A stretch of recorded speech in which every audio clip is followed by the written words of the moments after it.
आपका नजरिया ही किसी को भी हमारे साथ रहने पर मजबूर कर देता है, क्योंकि हर किसी के पास पैसा और खूबसूरती नहीं होती। फिर भी बहुत से लोग ऐसे व्यक्ति को पसंद करते हैं जिसके पास ये सब नहीं होता। इसलिए आपको अपना नजरिया ऐसा बनाना चाहिए कि लोग आपसे प्रभावित हों। सकारात्मक नजरिया और चेहरे पर मुस्कान, जीवन में लिए गए फैसले और लोगों के बीच खुद को पेश करने का तरीका ही आपको दूसरों से अलग करता है और आपको एक अलग पहचान देता है। नमस्कार दोस्तों, स्वागत है आपका हमारे चैनल में। आज की वीडियो आपके लिए कुछ खास होने वाली है, अंत तक देखें। Eagle motivation. वैसे तो जीवन में बहुत सी ऐसी चीजें हैं जो हमारे नजरिए को बढ़ाती हैं, लेकिन जिसके बारे में मैं आपको बता रहा हूं वो अपने आप में सकारात्मक नजरिया लेकर उड़ता है। आपको अपना नजरिया तोते जैसा नहीं बल्कि बाज जैसा रखना चाहिए, क्योंकि तोता बहुत बोलता है लेकिन ज्यादा ऊंचाई तक नहीं उड़ सकता, और बाज बहुत कम बोलता है लेकिन सबसे ज्यादा ऊंचाई पर उड़ता है। तो 7 जिंदगी बदलने वाली बातें जो आपको बाज से सीखनी चाहिए। पूरी दुनिया में पक्षियों की 10,000 से ज्यादा प्रजातियां हैं। इन सभी के 2 पंजे, 2 पंख और 1 गर्दन एक जैसी होती है, लेकिन इनमें एक ऐसा पक्षी भी है जिसकी एक अलग पहचान है। ये पक्षी की छाती को चीरकर जमीन से हजारों मीटर ऊपर 120 किमी घंटा से 320 किमी घंटा की गति से उड़ता है, और यह अपने वजन से कई गुना भारी शिकार को अपने पंजों में पकड़कर उड़ता है, और इसीलिए इसे पक्षियों का राजा कहा जाता है, जिसे हम बाज के नाम से जानते हैं। और एक बाज अपने प्रशिक्षण और संघर्ष के कारण ही इतना ऊंचा मुकाम हासिल करता है। 1. बाज कभी जोखिम से नहीं डरता। अगर आप भी इस दुनिया में कोई मुकाम हासिल करना चाहते हैं तो आपको भी बाज की तरह जोखिम उठाना और मेहनत करना बहुत जरूरी है, क्योंकि 25 से 30 की उम्र में पहुंचने के बाद भी लोग जोखिम उठाने से डरते हैं। लेकिन बाज की जिंदगी जोखिम से ही शुरू होती है। जिस उम्र में दूसरे पक्षियों के बच्चे सिर्फ चहचहाना सीखते हैं, उस उम्र में मादा बाज अपने बच्चों को पंजों में जकड़कर हजारों मीटर ऊंचे आसमान में उड़ती है, उन्हें यह बताने के लिए कि तुम आसमान का सीना चीरकर ऊपर उड़ने के लिए ही पैदा हुए हो।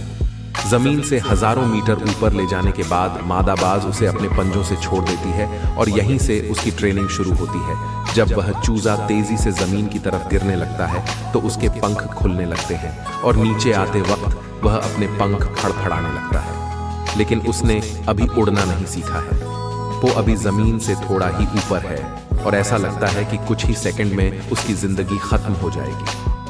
लेकिन अचानक जैसे ही बच्चा जमीन पर गिरने वाला होता है, उसकी मां उसे पकड़ लेती है और ऊपर ले जाती है। ये ट्रेनिंग तब तक चलती रहती है जब तक वह उड़ना नहीं सीख जाता। इतनी जोखिम भरी ट्रेनिंग के बाद इस दुनिया को एक बाज मिलता है। दोस्तों, बाज की यह ट्रेनिंग हमें एक बहुत बड़ी सीख देती है कि अगर आपको जोखिम उठाना ही है तो अपने क्षेत्र में खुद को इतना प्रशिक्षित कर लो कि उस क्षेत्र में आपसे ऊपर उड़ने के बारे में सोचकर ही लोगों के पसीने छूट जाए, तभी आप अपने क्षेत्र के राजा कहलाएंगे। 2. बाज कभी हार नहीं मानता। बाज की उम्र करीब 70 साल होती है। जब वह 30-35 साल का होता है तो उसके जीवन में मौत के रूप में एक समस्या आती है जो आपकी समस्याओं से कहीं बड़ी होती है, क्योंकि 35 साल की उम्र में बाज की चोंच इतनी मुड़ जाती है कि उसे शिकार निगलने में बहुत परेशानी होती है। उसके पंख भारी हो जाते हैं, छाती से चिपकने लगते हैं, जिससे उसे उड़ना बहुत मुश्किल हो जाता है। उसके पंजे लंबे और लचीले हो जाते हैं, जिससे वह शिकार को ठीक से पकड़ नहीं पाता। अब उस बाज के पास सिर्फ 2 ही रास्ते हैं। 1. वह अपना शरीर त्याग सकता है। 2. सबसे कठिन और दर्दनाक रास्ता है खुद को फिर से स्थापित करना और फिर से आसमान का सीना चीरकर उड़ना चुनना। बाज अपने पास की सबसे ऊंची चोटी पर पहुंचता है और वहीं अपना घोंसला बनाता है, और फिर शुरू होता है समस्याओं को जड़ से उखाड़कर आसमान में उड़ने का सफर। वह अपनी चोंच को चट्टान पर मारकर तोड़ देता है, खून से लटपट हो जाता है और नई चोंच उगने का इंतजार करता है। उसके बाद वह अपनी नई चोंच से अपने पंजे काटता है और फिर नए पंजों के उगने का इंतजार करता है, और उसके बाद वह एक एक करके अपने पंखों को अपने शरीर से अलग करता है और फिर नए पंखों के उगने का इंतजार करता है, और इस प्रक्रिया में करीब 150 दिन लगते हैं। इन 5 महीनों की मेहनत से एक बाज का पुनर्जन्म होता है और वह फिर से आसमान को चीरते हुए उड़ने के लिए तैयार हो जाता है। दोस्तों, बाज की यह ट्रेनिंग हमें बहुत बड़ी सीख देती है कि हमें कभी हार नहीं माननी चाहिए और खुद पर विश्वास रखना चाहिए, क्योंकि जब तक हम खुद से नहीं हारेंगे तब तक हमें कोई नहीं हरा सकता। 3, बाज अकेले ही बहुत ऊंचाई पर उड़ता है। बाज अकेला ही उड़ता है और अन्य पक्षियों की तुलना में सबसे अधिक ऊंचाई पर उड़ता है। बाज कभी भी छोटे पक्षियों के साथ नहीं उड़ता। बाज हमेशा या तो बाज के साथ उड़ता है या फिर अकेले ही उड़ता है, और इससे हमें यह सीख मिलती है कि संकीर्ण सोच वाले लोगों से हमेशा दूर रहना चाहिए और अकेले रहना चाहिए, क्योंकि यही वह समय होता है जब हमें खुद को जानने का असली मौका मिलता है। 4, बाज का ध्यान और दृष्टि मजबूत होती है। बाज का ध्यान और दृष्टि बहुत स्पष्ट और बहुत मजबूत होती है। बाज अपने शिकार को 3 या 4 किलोमीटर दूर से देख सकता है, और एक बार जब उसे अपना लक्ष्य दिख जाता है तो फिर चाहे कितनी भी मुश्किलें क्यों ना आए, वह तब तक चैन से नहीं बैठता जब तक वह अपना लक्ष्य हासिल नहीं कर लेता। इससे हमें यह सीख मिलती है कि हमें अपना दृष्टिकोण साफ रखना चाहिए, और चाहे उसे हासिल करने में कितनी भी मुश्किलें क्यों ना आए, पीछे नहीं हटना चाहिए। 5, बाज मरे हुए जानवरों को नहीं खाता। बाज कभी भी मरे हुए जानवरों को नहीं खाता। वह हमेशा जीवित जानवरों का शिकार करता है, और इससे हमें यह सीख मिली है कि हमारा अतीत मर चुका है, इसलिए अपने अतीत पर ध्यान न दें और अपने भविष्य पर ध्यान दें। और आपके अतीत की यादें जो आपको विचलित करती हैं, उन्हें वहीं रहने दें जहां उनका स्थान है, और अपने अतीत को अपने वर्तमान में स्थान न दें, क्योंकि अतीत में आपके साथ चाहे कितनी भी बुरी चीजें क्यों न हुई हों, वे सभी विचार मर चुके हैं, और अब आप अपने जीवन में आगे बढ़ें। 6, बाज मुसीबतों से नहीं डरता।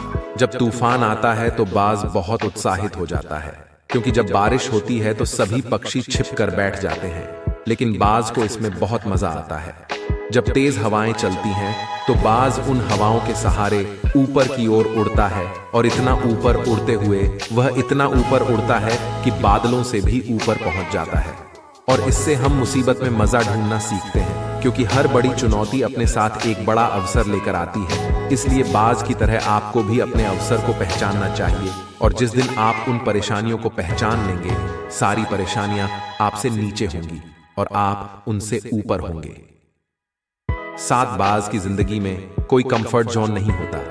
बाज हमेशा अपने घोंसले से मुलायम घास हटाता रहता है, ताकि बाज का बच्चा कंफर्टेबल ना हो सके, क्योंकि अगर वह घोंसले में कंफर्टेबल होगा तो वह वहीं रहना चाहेगा, लेकिन बाज ऐसा कभी नहीं होने देता। बाज एक पक्षी है, और वह भी जानता है कि कंफर्ट जोन में कोई इजाफा नहीं होता, लेकिन हम इंसान हैं, और इंसान होते हुए भी बहुत से लोग इस बात को नहीं समझते। जितना अधिक आप कंफर्ट जोन में रहेंगे, एक समय में आपकी जिंदगी उतनी ही असहज होती जाएगी। दोस्तों, आपको यह वीडियो ईगल मोटिवेशन कैसा लगा?